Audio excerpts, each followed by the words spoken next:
পদযাত্রা এবং মানববন্ধনে আমরা ঘোষণা করে ছাত্র সমাবেশের ঘোষণা করেছিলাম। এই পর্যায়ে সমাবেশে এই পর্যায়ে বক্তব্য রাখবেন অনিরুদ্ধ রায়, তাকে তার বক্তব্য রাখার জন্য বিশেষভাবে অনুরোধ করছি।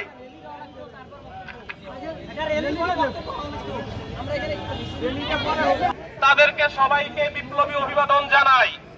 সংগ্রামী বন্ধুগণ, আপনারা জানেন 2018 সালে বাংলার সাধারণ শিক্ষার্থীরা যে আন্দোলন করেছিল সেটি ছিল বৈষম্য বিরোধী কোঠার বিরুদ্ধে আন্দোলন।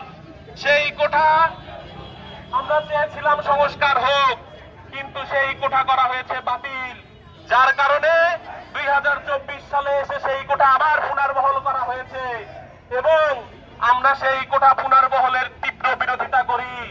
আমরা চাই কোনো বৈষম্য থাকবে না, আমরা চাই এই বাংলাদেশ সবার হবে, আমরা চাই এই বাংলাদেশের চাকরির অধিকার সবাই পাবে।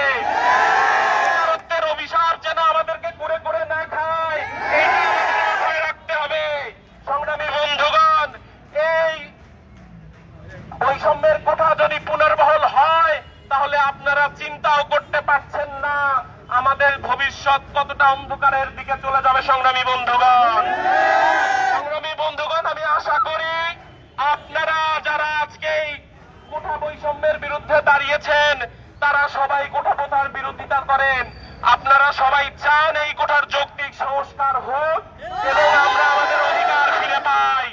সংগ্রামী বন্ধুগণ, কারো প্ররোচনায় পা দিয়ে আপনারা এই আন্দোলন থেকে সরে যাবেন না।